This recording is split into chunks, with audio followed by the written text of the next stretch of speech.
Hello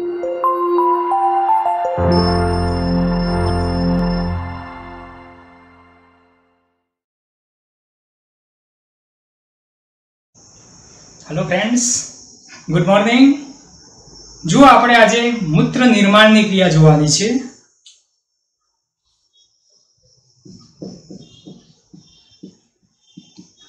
તો મૂત્ર નિર્માણની ક્રિયા મિત્રો ત્રણ તબક્કામાં થતી ક્રિયા છે। એક તબક્કો છે તેને સૂક્ષ્મ ગાળણ કહેવામાં આવે છે, જેને દાબ ગાળણ તરીકે પણ ઓળખવામાં આવે છે। બીજો તબક્કો છે તે પસંદગીશીલ પુનઃશોષણ અને ત્રીજો તબક્કો છે તે નલિકામાં સ્ત્રાવની ક્રિયા। આ મૂત્ર નિર્માણની ક્રિયા એ ત્રણ તબક્કામાં થાય છે। સૂક્ષ્મ ગાળણ જે માલપીડિયન કાયદો જે વિસ્તાર છે બાઉમેનની કોથળીમાં થતી ક્રિયા છે, બાઉમેનની કોથળીના વિસ્તારમાં થાય છે। પસંદગીશીલ પુનઃશોષણની ક્રિયા એ નિકટવર્તી ગુંચરાળા ભાગમાં થાય છે, જેને પીસીટી નો વિસ્તાર પ્રોક્સિમલ કોન્વોલ્યુટેડ ટ્યુબ્યુલ કહેવામાં આવે છે। અને નલિકાના સ્ત્રાવની ક્રિયા સાથે દૂરસ્થ ગુંચરું સંકળાયેલું હોય છે, જેને ડિસ્ટલ કોન્વોલ્યુટેડ ટ્યુબ્યુલ કહેવામાં આવે છે। તો આ ત્રણ ક્રિયા આપણે વન બાય વન ભણવાની છે।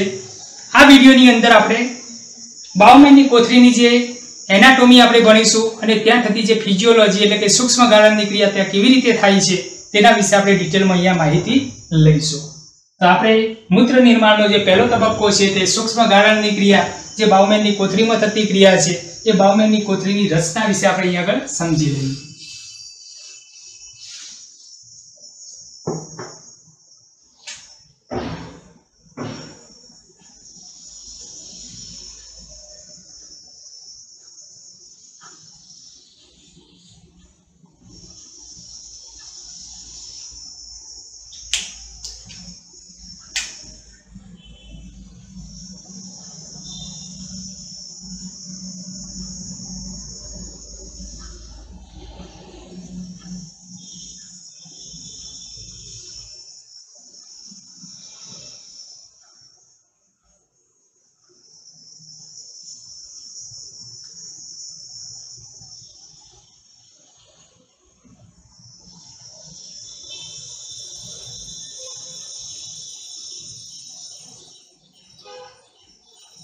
તો બાઉમેનની કોથળી છે મિત્રો।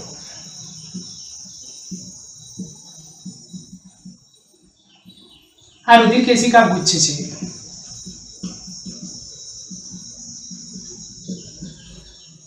બાઉમેનની કોથળી અને રુધિર કેશિકા ગુચ્છથી બનતા એકમને આપણે માલપીડિયન કાય કહીએ છીએ।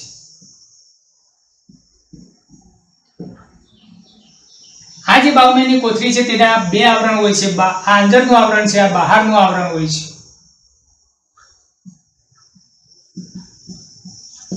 અંદરનું આવરણ છે ને આ બહારનું આવરણ હોય છે। અંદરનું આવરણ હોય છે ત્યાં લાદીસમ અધિચ્છદ પેશીના જે કોષો છે તે પોડોસાઇટ્સ તરીકે ગોઠવાતા હોય છે, પોડોસાઇટ્સનું નિર્માણ કરે છે। જ્યારે બહારના આવરણમાં ચપટા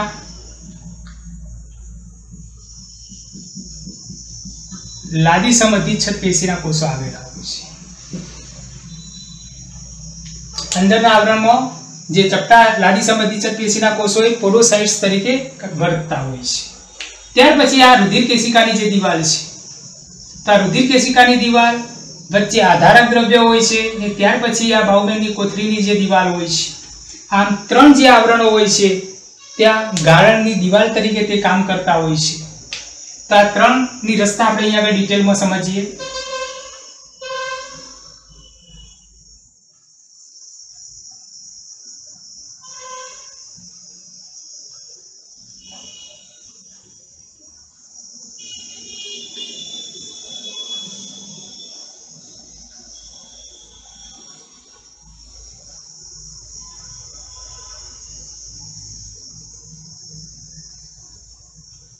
રુધિર કેશિકાનું જે અંતઃછદ છે, આધારક છે, આધારક કલા,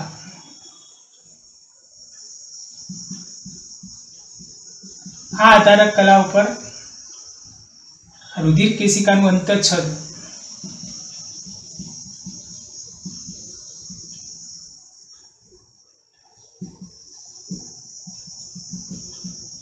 અંતછદ આવરણ હોય છે। ત્યાર પછી અહીંયા આગળ વચ્ચે આધારક કલા આવે છે।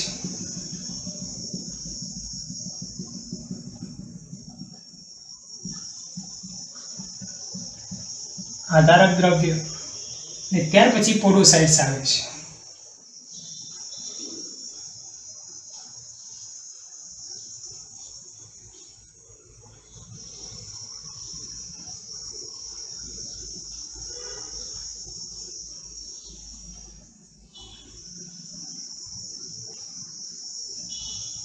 આ પોડોસાઇટ્સ છે।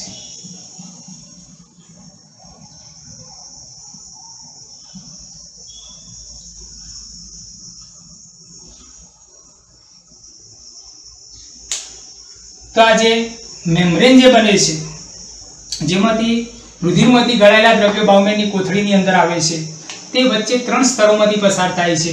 એક આ રુધિર કેશિકાની જે અંતઃછદનું આવરણ છે, આ રુધિર કેશિકાનું અંતઃછદ છે, વચ્ચે આધારક ભાગ છે અને ત્યાર પછી બાઉમેનની કોથળીની અંદરની દિવાલ છે।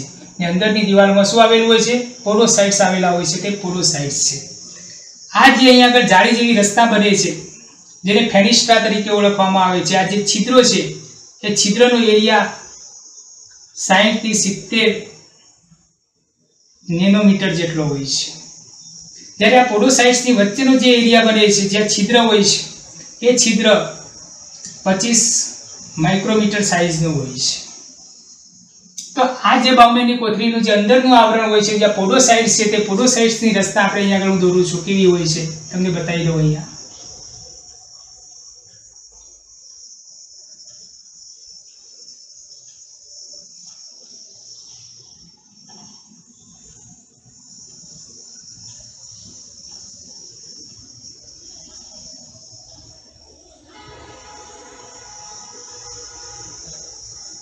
આ પોડોસાઇટ્સ છે। શું છે મિત્રો?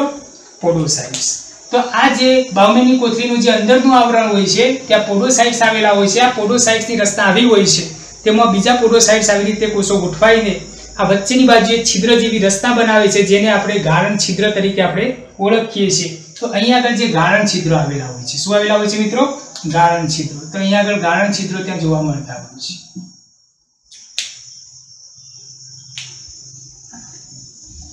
અહીંયા ગાળણ છિદ્ર આવેલા હોય છે। તો આ જે રુધિર કેશિકાનું જે અંતઃછદ છે તેમાં આ આધારક કલા હોય છે। આધારક કલામાં કોઈ છિદ્ર હોતું નથી, કોઈ છિદ્ર હોતું નથી। રુધિર કેશિકાનું જે અંતઃછદ છે, આ અંતઃછદની અંદર આ જે છિદ્રો હોય છે એ છિદ્રનો ગાળો કેટલો હોય છે મિત્રો? 60 થી 70 નેનોમીટર જેટલો હોય છે। ત્યાર પછી આ પોડોસાઇટ્સ છે, પોડોસાઇટ્સની વચ્ચે બાજુએ પણ છિદ્ર સ્લિટ જેવા રચના આવેલી હોય છે। સ્લિટ એટલે છિદ્ર, જેની સાઇઝ 25 માઇક્રોમીટર જેટલી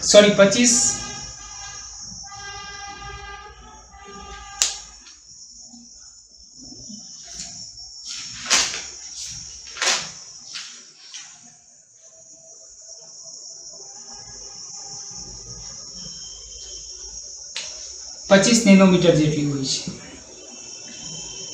તો આ જે છિદ્ર છે તે 60 થી 70 નેનોમીટર આધારક કલા જે હોય છે, આધારક કલા ઉપર આ રુધિર કેશિકાનું અંતઃછદ પેશીના કોષો ગોઠવાયેલા હોય છે। એ આધારક કલામાં કોઈ છિદ્ર હોતું નથી, પરંતુ એ આધારક કલામાંથી 7 થી 8 નેનોમીટરથી ઓછા કદના અણુ પસાર થઈ શકે છે। તો આ જે આધારક કલા છે ત્યાં આગળ કોઈ છિદ્ર હોતું નથી, બાકી આ જે રુધિર કેશિકાનું જે અંતઃછદ પેશીના જે કોષો હોય છે તેની વચ્ચે પણ 60 થી 70 નેનોમીટર જેટલી ગેપ હોય છે। ત્યાર પછી અહીંયા વચ્ચે આધારક દ્રવ્ય આવી જાય છે અને ત્યાર પછી આ બાઉમેનની કોથળીનું આ અંદરનું આવરણ, એ અંદરના આવરણમાં પોડોસાઇટ્સ હોય છે। પોડોસાઇટ્સ આવી રીતે ગોઠવાને પરિણામે તેની વચ્ચે છિદ્ર બને છે। એ છિદ્રની સાઇઝ 25 નેનોમીટર જેટલી હોય છે। પરંતુ આ જે આધાર કલા હોય છે, આધાર કલામાં કોઈ છિદ્ર હોતું નથી, પરંતુ તેમાંથી 7 થી 8 નેનોમીટર કરતા ઓછા કદના કણો તેમાંથી પસાર થઈ શકે છે। એટલે કે આલ્બ્યુમિન છે તેનું કદ 8 નેનોમીટર જેટલું હોય છે। તો આલ્બ્યુમિનથી જે નાના કદના ઘટકો છે તે તેમાંથી પસાર થતા હોય છે, એટલે કે રુધિરમાંથી જે આલ્બ્યુમિન જેવું જે પ્રોટીન છે તે પસાર થઈ શકતું નથી, પરંતુ આલ્બ્યુમિનથી જે નાના કદના ઘટકો તે રુધિરમાંથી ગળાઈને ક્યાં આવે છે? બાઉમેનની કોથળીમાં આવતા હોય છે, જેને આપણે ગાળણ કહેવામાં આવે છે. તો બાઉમેનની કોથળીમાં આવેલા દ્રવ્યને શું કહેવામાં આવે છે? ગાળણ તરીકે આપણે ઓળખીએ છીએ. એ ગાળણનું બંધારણ રુધિર રસ્તા બંધારણ જેવું જ હોય છે, પરંતુ તેની અંદર આલ્બ્યુમિન જેવા પ્રોટીન આવેલા હોતા નથી. આ જે ગાળણ છે તે રુધિરમાંથી છૂટો પડેલો ભાગ છે. તો રુધિરમાં જે રુધિર રસ હોય છે, રુધિર રસમાંથી છૂટો પડેલો ભાગ હોય છે, કારણ કે રુધિરની રસ્તામાં રુધિર કોષો પણ હોય છે અને બીજું રુધિર રસ હોય છે.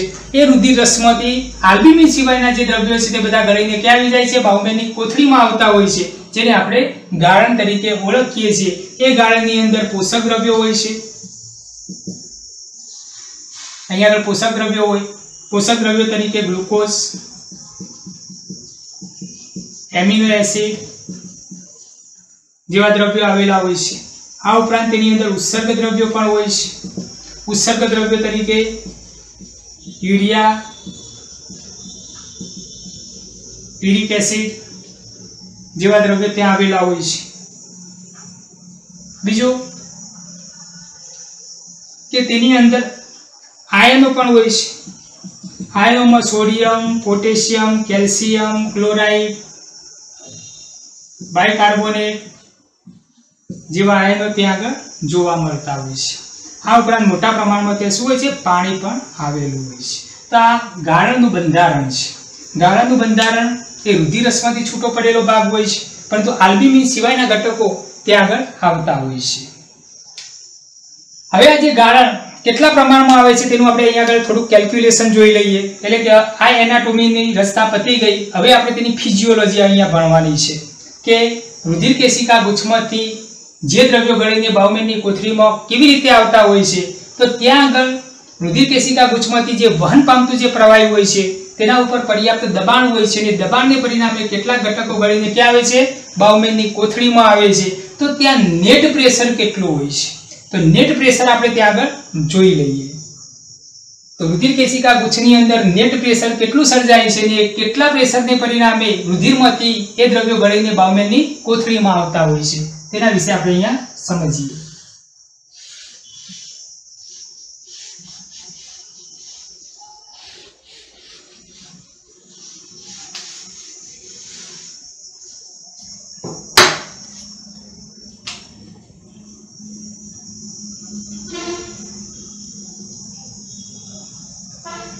તો આ ગ્લોમેરુલર એટલે કે રુધિર કેશિકા ગુચ્છ છે. શું છે મિત્રો? રુધિર કેશિકા ગુચ્છ છે. આ અંતરવાહી ધમનિકા છે.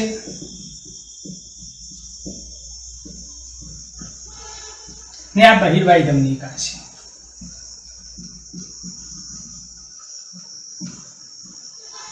અંતરવાહી ધમનિકા કરતા બહિર્વાહી ધમનિકાનો ગાળો સાંકડો હોય છે. પરિણામે રુધિર કેશિકા ગુચ્છમાંથી વહન પામતા રુધિર ઉપર પર્યાપ્ત દબાણ હોય છે, જે પ્રેશરને ગ્લોમેરુલર હાઇડ્રોસ્ટેટિક પ્રેશર તરીકે ઓળખવામાં આવે છે. રુધિર કેશિકા ગુચ્છમાં જે દબાણ ઉત્પન્ન થાય છે તે દબાણને ગ્લોમેરુલર હાઇડ્રોસ્ટેટિક પ્રેશર તરીકે આપણે ઓળખીએ છીએ. ને એ ગ્લોમેરુલર હાઇડ્રોસ્ટેટિક પ્રેશર શાના કારણે નિર્માણ પામે છે? તો અંતરવાહી ધમનિકા કરતા બહિર્વાહી ધમનિકાનો ગાળો સાંકડો હોય છે. અંતરવાહી ધમનિકા કરતા બહિર્વાહી ધમનિકાનો ગાળો સાંકડો હોવાને પરિણામે ગ્લોમેરુલર હાઇડ્રોસ્ટેટિક પ્રેશરનું નિર્માણ થાય છે. તો એ ગ્લોમેરુલર હાઇડ્રોસ્ટેટિક પ્રેશર એ 60 મિલીમીટર મર્ક્યુરી જેટલું નોંધાયેલું છે. કેટલું હોય છે મિત્રો? 60 મિલીમીટર મર્ક્યુરી જેટલું. એ પ્રેશર કઈ તરફ લાગે છે? તો બાઉમેનની કોથળી તરફ લાગતું હોય છે. પરંતુ કેટલું પ્રેશર જીએચપી પ્રેશર કરતા વિરુદ્ધ દિશામાં પણ લાગતું હોય છે. તો જીએચપી પ્રેશરની વિરુદ્ધ દિશામાં અન્ય બે પ્રેશરો પણ લાગે છે. જે એક તો આ રુધિર કેશિકા ગુચ્છની અંદર જે કલીલ હોય છે, રુધિર કેશિકા ગુચ્છની અંદર જે કોલોઈડલ દ્રવ્યો હોય છે, એટલે કે ગ્લોમેરુલર કોલોઈડલ ઓસ્મોટિક પ્રેશર GCOP તરીકે ઓળખવામાં આવે છે. કે બ્લડ અથવા બ્લડ ગ્લોમેરુલર ની અંદર શું હોય છે? બ્લડ હોય છે. તો બ્લડ કોલોઈડલ એટલે કે કલીલ ઘટક તરીકે ત્યાં આલ્બ્યુમિન હોય છે ને આલ્બ્યુમિન તે પાણીને શું કરે છે? પકડી રાખે છે. ત્યાંથી અહીંયા બાઉમેનની કોથળીમાં આવવા દેતા નથી. તો અહીંયા જે આ તરફ જે બળ લાગતું હતું તેની વિરુદ્ધ દિશામાં લાગતું બળ છે કયું છે? બ્લડ કોલોઈડલ ઓસ્મોટિક પ્રેશર હોય છે. ને બ્લડ કોલોઈડલ ઓસ્મોટિક પ્રેશર એ 30 મિલીમીટર Hg જેટલું લાગતું હોય છે. ને બ્લડ કોલોઈડલ ઓસ્મોટિક પ્રેશર કોના કારણે લાગે છે? આલ્બ્યુમિનના કારણે. બ્લડની અંદર જે આલ્બ્યુમિન હોય છે એ આલ્બ્યુમિનને કલીલ તરીકે કામ કરે છે. તે પાણીને તે પકડી રાખે છે, પાણીને ફિલ્ટર થઈને બાઉમેનની કોથળીમાં આવવા દેતું નથી. તો તે જે પ્રેશર હોય છે તે 30 મિલીમીટર Hg જેટલું નોંધાયેલું છે. ત્યાર પછી આ જે કેપ્સ્યુલ હોય છે, કેપ્સ્યુલ એટલે કે બાઉમેનની કોથળી, એ કેપ્સ્યુલની અંદર જે હાઇડ્રોસ્ટેટિક પ્રેશર હોય છે એટલે કે બાઉમેનની કોથળીમાં પણ પ્રવાહી ભરેલું હોય છે. ત્યાંથી જે અહીંયા જે પ્રવાહી આવે છે રુધિર કેશિકા ગુચ્છમાંથી પ્રવાહી જે બાઉમેનની કોથળીમાં આવે છે, ઓલરેડી બાઉમેનની કોથળીમાં પ્રવાહી હોવાને પરિણામે તે પ્રવાહી એ આવતા પ્રવાહી ઉપર શું કરે છે? દબાણ કરે છે, જેને કેપ્સ્યુલર હાઇડ્રોસ્ટેટિક પ્રેશર કહેવામાં આવે છે. ને capsular hydrostatic pressure 20 millimetre Hg જેટલું નોંધાયેલું છે. તો અહીંયા પર આપણે 3 પ્રેશરો જોઈએ છે, જેમાંથી GHP પ્રેશર છે તે કઈ તરફ લાગે છે? રુધિર કેશિકા ગુચ્છમાં રહેલા રુધિરથી બાઉમેનની કોથળીમાં રહેલા દ્રાવણ તરફ લાગતું પ્રેશર છે. જ્યારે આ બે જે પ્રેશર છે એ GHP જે પ્રેશર આ તરફ જે લાગે છે તેનાથી વિરુદ્ધ દિશામાં બી એટલે કે બ્લડ કોલોઈડલ ઓસ્મોટિક પ્રેશર એ કાર્ય લાગે. અને બીજું કેપ્સ્યુલર હાઇડ્રોસ્ટેટિક પ્રેશર લાગે છે. તો કેટલું પ્રેશર આ તરફ લાગે છે, જ્યારે આ બે પ્રેશર છે તેની વિરુદ્ધ દિશામાં લાગતા હોય છે. તો ગ્લોમેરુલર હાઇડ્રોસ્ટેટિક પ્રેશર 60 મિલીમીટર Hg હોય છે. તે શાના કારણે લાગે છે? તો અંતરવાહી ધમનિકા કરતાં બહિર્વાહી ધમનિકાનો ગાળો સાંકડો હોવાને પરિણામે રુધિર કેશિકા ગુચ્છમાં જે રુધિર હોય છે તેના ઉપર પર્યાપ્ત દબાણ થાય છે. ને દબાણ કેટલું હોય છે? 60 મિલીમીટર Hg જેટલું હોય છે, જેને ગ્લોમેરુલર હાઇડ્રોસ્ટેટિક પ્રેશર કહેવામાં આવે છે. એ પ્રેશર આ તરફ લાગે છે તેની વિરુદ્ધ દિશામાં લાગતા પ્રેશર તો બ્લડ કોલોઈડલ ઓસ્મોટિક પ્રેશર, જે રુધિર કેશિકા ગુચ્છમાં જે રુધિર હોય છે એ રુધિરમાં જે આલ્બ્યુમિન હોય છે એ કલીલ તરીકે કામ કરે છે. તે પાણીને તે પકડી રાખે છે, ત્યાંથી આ બાજુ આવવા દેતું નથી. તો તે પ્રેશરને આપણે બ્લડ કોલોઈડલ ઓસ્મોટિક પ્રેશર કહેવામાં આવે છે, જે 30 મિલીમીટર Hg જેટલું નોંધાયેલું છે. ત્રીજું છે તે કેપ્સ્યુલર હાઇડ્રોસ્ટેટિક પ્રેશર. તો રુધિર કેશિકા ગુચ્છમાં ઓલરેડી ત્યાં પ્રવાહી હોય જ છે, તો નવું પ્રવાહી જે તે આવે છે તેના માટે જે ઓલરેડી ત્યાં બાઉમેનની કોથળીમાં પહેલેથી જે પ્રવાહી હોય છે તેના ઉપર શું કરે છે? દબાણ કરતું હોય છે, જેને કેપ્સ્યુલર હાઇડ્રોસ્ટેટિક પ્રેશર કહેવામાં આવે છે, જે 20 મિલીમીટર Hg જેટલું હોય છે. તો અહીંયા આગળ ઓલરેડી પ્રવાહી હોય છે, અહીંયા જે નવું પ્રવાહી આવે છે તેના ઉપર તે વિરુદ્ધ દિશામાં શું કરશે? દબાણ કરશે, જેને આપણે કેપ્સ્યુલર હાઇડ્રોસ્ટેટિક પ્રેશર કહેવામાં આવે છે. તો અહીંયા આગળ નેટ ફિલ્ટ્રેશન પ્રેશર કેટલું હોય છે? Net filtration pressure NFP. તો નેટ પ્રેશર આપણે અહીંયા આગળ ગણવું છે. તો એક તો GHP જે કઈ તરફ લાગે છે? આ તરફ લાગે છે. તેમાંથી વિરુદ્ધ દિશામાં લાગતા જે પ્રેશરો blood colloidal osmotic pressure plus capsular hydrostatic pressure ને આપણે તેમાંથી બાદ કરી દઈએ તો નેટ ફિલ્ટ્રેશન પ્રેશર આપણને મળી રહેશે. GHP કેટલો છે? તો 60 મિલીમીટર Hg જેટલો છે. Blood colloidal osmotic pressure 30 millimetre Hg જેટલો છે અને કેપ્સ્યુલર હાઇડ્રોસ્ટેટિક પ્રેશર એ 20 મિલીમીટર Hg જેટલો છે. તો 60 - 50 તો 10 મિલીમીટર મર્ક્યુરી જેટલું નેટ ફિલ્ટ્રેશન પ્રેશર ત્યાં લાગતું હોય છે. તો રુધિર કેશિકા ગુચ્છમાંથી જે ગાળણ જે બાઉમેનની કોથળીમાં આવે છે તે 10 મિલીમીટર Hg જેટલા પ્રેશરને પરિણામે તે આવતું હોય છે. તો આપણે નેટ ફિલ્ટ્રેશન પ્રેશર વિશે આપણે અહીંયા આગળ જોઈ લીધું. આ ઉપરાંત આ જે રુધિર કેશિકા ગુચ્છ છે તેમાંથી દર મિનિટે 1100 થી 1200 ml જેટલું રુધિર ત્યાંથી પસાર થાય છે. રુધિર કેશિકા ગુચ્છમાંથી જે વહન પામતું જે પ્રવાહી છે ગ્લોમેરુલર જે બ્લડ વોલ્યુમ જે હોય છે, ગ્લોમેરુલરમાં જે બ્લડ વોલ્યુમ હોય છે તે કેટલું હોય છે? 1100 થી 1200 ml પ્રતિ મિનિટ. એટલે 1 મિનિટની અંદર અહીંયાથી 1100 થી 1200 ml રુધિર પસાર થતું હોય છે. એટલે કે આપણું જે હૃદયની અંદર જે ક્ષેપક જે દબાણ કરીને જે રુધિરને આઉટફ્લો કરે છે તે 1 મિનિટની અંદર 5 લીટર હોય છે. તેના 5મા ભાગ જેટલું રુધિર અહીંયાથી ગાળણ થઈ અહીંયાથી પસાર થતું હોય છે, એટલે કે રુધિર કેશિકા ગુચ્છમાંથી પસાર થતું હોય છે. 1 મિનિટની અંદર આટલું બ્લડ પસાર થાય છે, પરંતુ તેની અંદર રુધિર રસ કેટલો હોય છે? તો ખબર છે કે બ્લડની અંદર રુધિર રસ એ 55% જેટલો હોય છે. તો 1100 થી 1200 ml થી બ્લડ પસાર થાય તો તેમાં રુધિર રસનું પ્રમાણ જોવામાં આવે તો 600 થી 700 ml પ્રતિ મિનિટ એ રુધિર રસ ત્યાંથી પસાર થતો હોય છે, જેને પ્લાઝ્મા ગ્લોમેરુલર પ્લાઝ્મા વોલ્યુમ તરીકે આપણે ઓળખવામાં આવે છે. તો ગ્લોમેરુલર બ્લડ વોલ્યુમ કેટલું હોય છે 1 મિનિટમાં અહીંથી પસાર થતું? 1100 થી 1200 ml હોય છે. તેની અંદર પ્લાઝ્મા વોલ્યુમ કેટલું હોય છે? તો 600 થી 700 ml હોય છે. એ 600 થી 700 ml 1 મિનિટની અંદર અહીંથી પસાર થાય છે, એમાંથી 125 ml જે પ્રવાહી ક્યાં આવી જાય છે? બાઉમેનની કોથળીમાં આવે છે, જેને ગાળણ કહેવામાં આવે છે. તો એ ગાળણ 125 ml પ્રતિ મિનિટની અંદર આવતું હોય છે. તો 1 મિનિટની અંદર જે ગાળણ આવે છે તે કેટલું હોય છે મિત્રો? 125 ml હોય છે. તો દિવસ દરમિયાન આખા દિવસ દરમિયાન એટલે કે 24 કલાકની અંદર કેટલું આવે છે? તો 24 કલાકની અંદર મિનિટ ગણવામાં આવે તો 60 મિનિટ, 1 મિનિટની અંદર 125 ml રુધિર આવે તો આનો ગુણાકાર કરીએ એટલે 180 લીટર ગાળણ ત્યાં આગળ આવતું હોય છે. તો 24 કલાકની અંદર બાઉમેનની કોથળીમાં આવતું ગાળણનું પ્રમાણ કેટલું છે? 180 લીટર છે. તેના આધારે ફિલ્ટ્રેશન ફ્રેક્શન આપણે ગણવું છે. તો તેના આધારે આપણે મિત્રો શું ગણીશું? Filtration fraction. તો ફિલ્ટ્રેશન ફ્રેક્શન શું કહેવા માંગે છે? તો આ પ્રેશર નોંધી લેજો.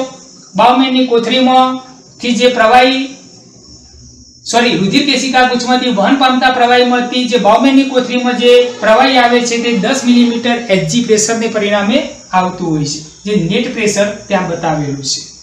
એટલે આનું કોઈ કેલ્ક્યુલેશન યાદ રાખજો.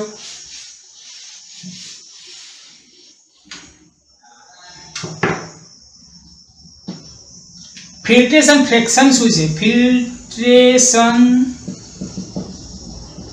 ફ્રેક્શન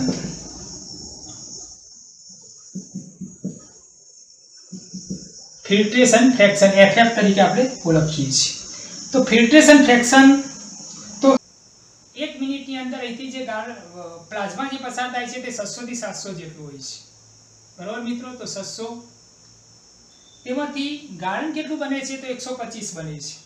તો 125 ગુણ્યા 100 ભાગ્યા 600 કરીએ છીએ આપણે તો ત્યાં ફિલ્ટ્રેશન ફ્રેક્શન આપણને મળી જાય છે.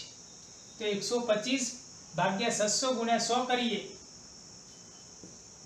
તો 6 દુ 12 એટલે કે 16 થી 20% જેટલો ફિલ્ટ્રેશન ફ્રેક્શન આપણને ત્યાં પ્રાપ્ત થતો હોય છે. તો ફિલ્ટ્રેશન ફ્રેક્શન કોને કહેવાય? તો 1 મિનિટની અંદર અહીંથી જે રુધિર રસ પસાર થાય છે તે કેટલો છે? 600 થી 700 ml હોય છે.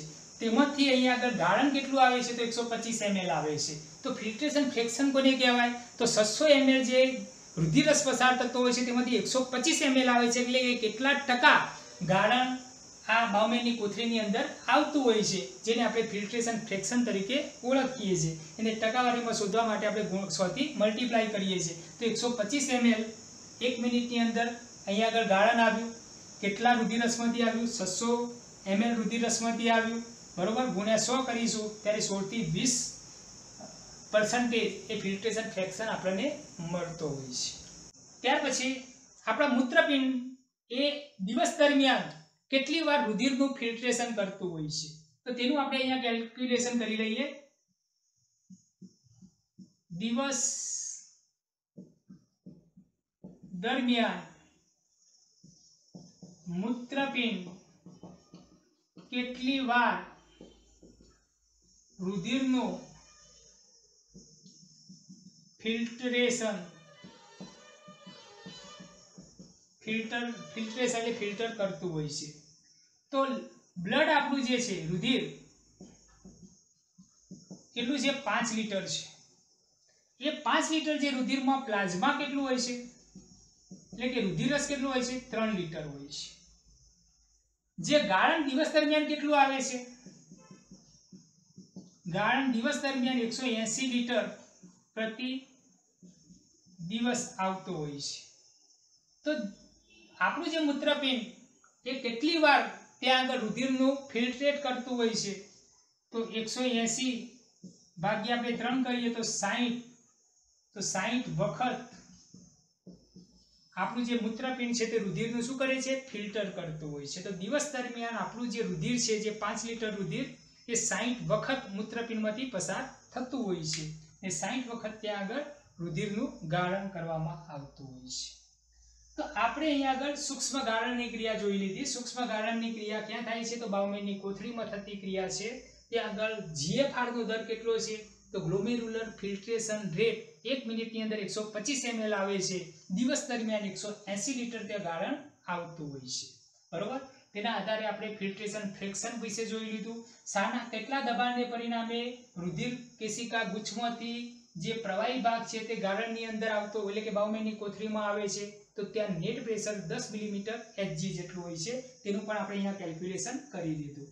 આપણું જે મૂત્રપિંડ છે તે દિવસ દરમિયાન કેટલી વખત રુધિરનું ફિલ્ટ્રેશન કરે છે? તો 60 વખત રુધિરનું તે ફિલ્ટ્રેશન કરતું હોય છે. તેનું પણ આપણે અહીંયા કેલ્ક્યુલેશન જોઈ લીધું. તો અહીંયા આગળ આપણે સૂક્ષ્મ ગાળણને અનુલક્ષીને જે તે પોઈન્ટ હતા તે બધા જ પોઈન્ટો આપણે અહીંયા જોઈ લીધા છે. હવે આપણે પસંદગીશીલ પુનઃશોષણની ક્રિયા ક્યાં થતી હોય છે ને તે ક્રિયા કેવી રીતે થાય છે, તેના માટે કયા કયા અંતઃસ્ત્રાવો ત્યાં કામ કરતા હોય છે તેના વિશે ડિટેલમાં આપણે હવે નેક્સ્ટ આપણે વિડીયોની અંદર તે જોઈશું. Thank you.